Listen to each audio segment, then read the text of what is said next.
বন্ধু বান্ধৱীসকল, আজি আমি আলোচনা কৰিম অসমৰ বিভিন্ন কম্পিটিটিভ এক্সামত আহিব পৰা সাধাৰণ জ্ঞানৰ সম্ভাৱ্যমূলক কিছু প্ৰশ্ন আৰু উত্তৰ। গতিকে ভিডিঅ'টি শেষলৈ চাব, লগতে প্লিজ চেনেলটি ছাবস্ক্ৰাইব কৰিব। এতিয়া আমি আগবাঢ়িছোঁ আজি প্ৰথম প্ৰশ্নটিলৈ। প্ৰথম প্ৰশ্নটি আছিলে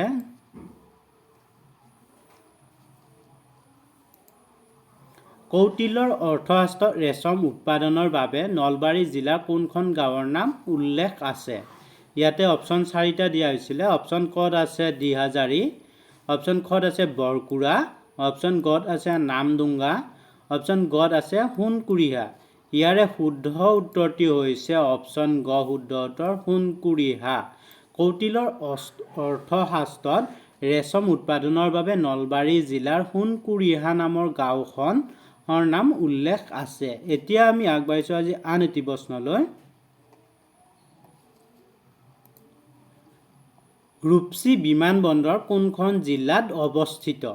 ইয়াতে অপশ্যন 4টা দিয়া আছিলে। অপশ্যন কত আছে কোকৰাঝাৰ, অপশ্যন খত আছে যোৰহাট, অপশ্যন গত আছে তিনিচুকীয়া, অপশ্যন গত আছে বঙাইগাঁও। ইয়াৰে শুদ্ধ উত্তৰটি হৈছে অপশ্যন ক শুদ্ধ উত্তৰ কোকৰাঝাৰ। ৰূপসী বিমানবন্দৰ কোকৰাঝাৰ জিলাত অৱস্থিত। এতিয়া আমি আগবাঢ়িছোঁ আন এটি প্ৰশ্নলৈ।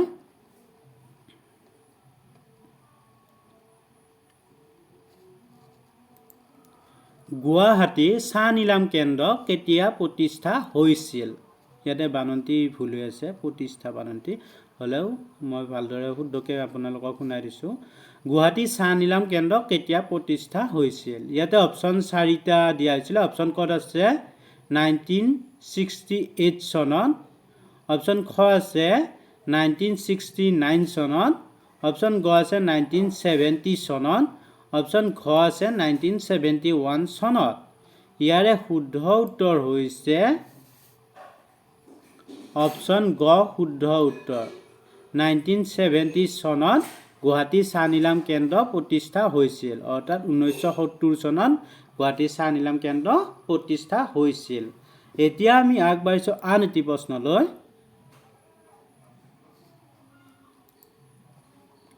কোনখন চহৰ অসমৰ মানচেষ্টাৰ বুলি জনা যায়? প্ৰশ্নটি আছিলে কোনখন চহৰ অসমৰ মানচেষ্টাৰ বুলি জনা যায়? ইয়াতে অপশ্যন 4টা দিছিলে। অপশ্যন কত আছে গুৱাহাটী, অপশ্যন খ আছে যোৰহাট, অপশ্যন গ আছে শুৱালকুছি, অপশ্যন ঘ আছে তেজপুৰ। ইয়াৰে শুদ্ধ উত্তৰ হৈছে অপশ্যন গ শুদ্ধ উত্তৰ শুৱালকুছি। শুৱালকুছিক অসমৰ মানচেষ্টাৰ বুলি জনা যায়। এতিয়া আমি আগবাঢ়িছোঁ আজি আন এটি প্ৰশ্নলৈ। অসমৰ প্ৰথম ক্ৰীড়াদূত হিচাপে কাক নিযুক্তি দিয়া হৈছে? ইয়াতে অপশ্যন 4টা দিয়া আছিলে। অপশ্যন ক আছে হিমা দাস, অপশ্যন খ আছে অংকুচিতা বড়ো, অপশ্যন গ আছে শিৱ থাপা, অপশ্যন ঘ আছে মহাদেৱ ডেকা। ইয়াৰে শুদ্ধ উত্তৰটি হৈছে অপশ্যন ক শুদ্ধ উত্তৰ হিমা দাস।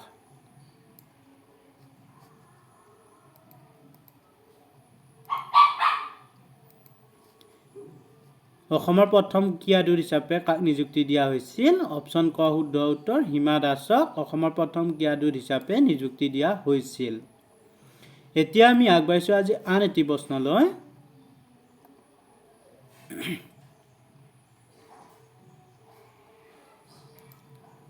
তলৰ কোনটো বন্যপ্ৰাণী অভয়াৰণ্য ওদালগুৰি জিলাত অৱস্থিত?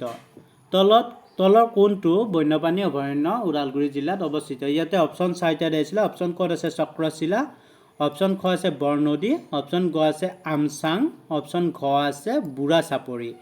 ইয়াৰে শুদ্ধ উত্তৰ হৈছে অপশ্যন খ শুদ্ধ উত্তৰ বৰনদী বন্যপ্ৰাণী অভয়াৰণ্য কত ওদালগুৰি জিলাত অৱস্থিত। এতিয়া আমি আগবাঢ়িছোঁ আন এটি প্ৰশ্নলৈ।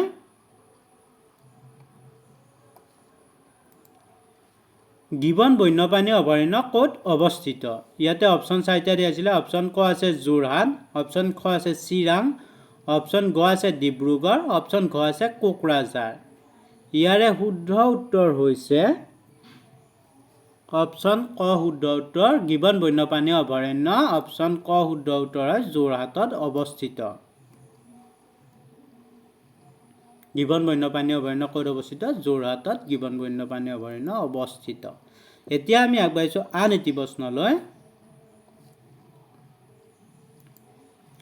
কামৰূপৰ প্ৰথম মহম্মদ আগ্ৰাখনৰ নেতৃত্ব কাৰ নেতৃত্বত হৈছিল? প্ৰশ্নটি আছিলে কামৰূপৰ প্ৰথম মহম্মদ আগ্ৰাখনৰ নেতৃত্ব কাৰ নেতৃত্বত হৈছিল? ইয়াতে অপশ্যন 4টা দিয়া হৈছে। অপশ্যন ক আছে নাছিৰ উদ্দিন মাহমুদ, অপশ্যন খ আছে হুছামুদ্দিন ইৱাজ, অপশ্যন গ আছে মুৰ্ছিদ কুলি খান, অপশ্যন ঘ আছে মহম্মদ বিন বখতিয়াৰ খিলজী। ইয়াৰে শুদ্ধ উত্তৰটি হৈছে অপশ্যন ঘ শুদ্ধ উত্তৰ মহম্মদ বিন বখতিয়াৰ খিলজী। ইয়াৰে শুদ্ধ উত্তৰ হৈছে মহম্মদ বিন বখতিয়াৰ খিলজী। কামৰূপৰ প্ৰথম মহম্মদ আগ্ৰাখনৰ নেতৃত্ব মহম্মদ বিন বখতিয়াৰ খিলজীৰ নেতৃত্বত হৈছিল। এতিয়া আমি আগবাঢ়িছোঁ আজি আন এটি প্ৰশ্নলৈ।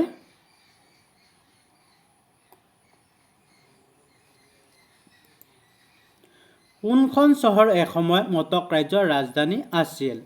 ইয়াতে অপশ্যন 4টা দিয়া আছিল। অপশ্যন ক আছে ডিব্ৰুগড়, অপশ্যন খ আছে যোৰহাট, অপশ্যন গ আছে ডিব্ৰুগড়, অপশ্যন ঘ আছে তিনিচুকীয়া। ইয়াৰে শুদ্ধ উত্তৰটি হৈছে অপশ্যন ঘ শুদ্ধ উত্তৰ তিনিচুকীয়া। তিনিচুকীয়া চহৰ এসময়ত মটক ৰাজ্যৰ ৰাজধানী আছিল। এতিয়া আমি আগবাঢ়িছোঁ আজি আন এটি প্ৰশ্নলৈ। অসম চিকিৎসা মহাবিদ্যালয়খন পূৰ্বতে কি নামেৰে জনাজাত আছিল? ইয়াতে অপশ্যন 4টা দিয়া আছিলে। অপশ্যন ক আছে Robert brown medical school, option খ আছে Saint Patrick medical school, option গ আছে Saint John medical school, option ঘ আছে ভেৰী হোৱাইট মেডিকেল স্কুল। ইয়াৰে শুদ্ধ উত্তৰটি হৈছে অসম চিকিৎসা মহাবিদ্যালয়খন পূৰ্বতে কি নামেৰে জনা গৈছিল? ভেৰী হোৱাইট মেডিকেল স্কুল। ইয়াৰে শুদ্ধ উত্তৰটি হৈছে ভেৰী হোৱাইট মেডিকেল স্কুল। অসমৰ চিকিৎসা মহাবিদ্যালয়খন পূৰ্বতে ভেৰী হোৱাইট মেডিকেল স্কুল নামেৰে জনাজাত আছিল। এতিয়া আমি আগবাঢ়িছোঁ আজি আন এটি প্ৰশ্নলৈ। অসমৰ কোনখন জিলাক সত্ৰৰ ভূমি বুলি জনা যায়? ইয়াতে অপশ্যন 4টা দিয়া আছিলে। অপশ্যন ক নগাঁও, অপশ্যন খ আছে যোৰহাট, অপশ্যন গ আছে মাজুলী, অপশ্যন ঘ আছে বৰপেটা। ইয়াৰে শুদ্ধ উত্তৰটি হৈছে অপশ্যন ঘ শুদ্ধ উত্তৰ বৰপেটা। বৰপেটা হৈছে অসমৰ, প্ৰশ্নটি আছিলে অসমৰ কোনখন জিলাক সত্ৰৰ ভূমি বুলি জনা যায়? ইয়াৰে শুদ্ধ উত্তৰ হৈছে অপশ্যন ঘ বৰপেটা। বৰপেটা জিলা সত্ৰৰ ভূমি বুলি জনা যায়। এতিয়া আমি আগবাঢ়িছোঁ আন এটি প্ৰশ্নলৈ। মাউণ্ট এভাৰেষ্ট আৰোহণ কৰা প্ৰথম অসমীয়া কোন? অপশ্যন 4টা দিয়া হৈছিলে তৰুণ শইকীয়া, অপশ্যন খ আছে অভিনন্দন বৰা, অপশ্যন গ আছে বিদ্যুৎ বৰা, অপশ্যন ঘ আছে মনীষ ডেকা। ইয়াৰে শুদ্ধ উত্তৰটো হৈছে অপশ্যন ক শুদ্ধ উত্তৰ তৰুণ শইকীয়া। মাউণ্ট এভাৰেষ্ট আৰোহণ কৰা প্ৰথম অসমীয়া ব্যক্তিজন হৈছে তৰুণ শইকীয়া। এতিয়া আমি আগবাঢ়িছোঁ আজি আন এটি প্ৰশ্নলৈ। কেতিয়া আহোম ৰাজ্য প্ৰতিষ্ঠা হৈছিল? ইয়াতে অপশ্যন 4টা দিয়া হৈছিলে। অপশ্যন ক আছে 1226 চনত, অপশ্যন খ আছে 1228 চনত, অপশ্যন গ আছে 1229 চনত, অপশ্যন ঘ আছে 1227 চনত। ইয়াৰে শুদ্ধ উত্তৰ হৈছে অপশ্যন খ শুদ্ধ উত্তৰ 1228 চনত আহোম ৰাজ্য প্ৰতিষ্ঠা হৈছিল। কেতিয়া আহোম ৰাজ্য প্ৰতিষ্ঠা হৈছিল? 1228 চনত আহোম ৰাজ্য প্ৰতিষ্ঠা হৈছিল। এতিয়া আমি আগবাঢ়িছোঁ আন এটি প্ৰশ্নলৈ। লাচিত বৰফুকনৰ মৈদাম ক'ত অৱস্থিত? ইয়াতে অপশ্যন 4টা দিছিলে। অপশ্যন ক আছে শিৱসাগৰ, অপশ্যন খ আছে যোৰহাট, অপশ্যন গ আছে ডিব্ৰুগড়, অপশ্যন ঘ আছে গুৱাহাটী। ইয়াৰে শুদ্ধ উত্তৰটো হৈছে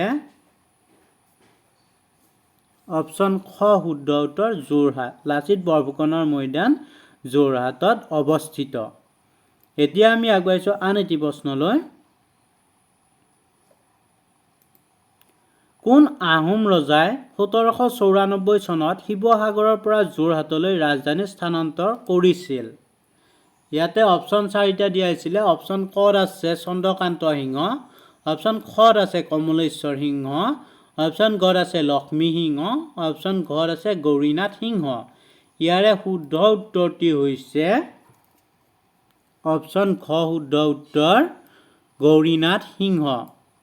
গৌৰীনাথ সিংহ অৰ্থাৎ আহোম ৰজা গৌৰীনাথ সিংহ আহোম ৰজাই 1794 চনত শিৱসাগৰৰ পৰা যোৰহাটলৈ কি কৰিছিল ৰাজধানী স্থানান্তৰ কৰিছিল। এতিয়া আমি আগবাঢ়িছোঁ আজি আন এটি প্ৰশ্নলৈ। অসম প্ৰদেশ কংগ্ৰেছ কমিটিৰ প্ৰথম সভাপতি কোন আছিল? প্ৰশ্নটি আছিলে অসম প্ৰদেশ কংগ্ৰেছ কমিটিৰ প্ৰথম সভাপতি কোন আছিল? ইয়াতে অপশ্যন 4টা দিয়া হৈছিলে। অপশ্যন ক'ত আছে তৰুণৰাম ফুকন, অপশ্যন খ আছে কুলধৰ চলিহা, অপশ্যন গ আছে নবীন চন্দ্ৰ বৰদলৈ, অপশ্যন ঘ আছে গোপীনাথ বৰদলৈ। ইয়াৰে শুদ্ধ উত্তৰটি হৈছে অপশ্যন খ কুলধৰ চলিহা। অসম প্ৰদেশ কংগ্ৰেছ কমিটিৰ প্ৰথম সভাপতি আছিল কুলধৰ চলিহা। এতিয়া আমি আগবাঢ়িছোঁ আজি আন এটি প্ৰশ্নলৈ।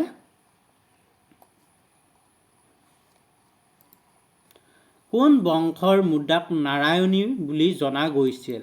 প্ৰশ্নটি আছিলে কোন বংশৰ মুদ্ৰাক নাৰায়ণী বুলি জনা গৈছিল? ইয়াতে অপশ্যন 4টা দিয়া হৈছিলে। অপশ্যন ক আছে কছাৰী, অপশ্যন খ আছে কোচ, অপশ্যন গ আছে কামতা, অপশ্যন ঘ আছে চুতীয়া।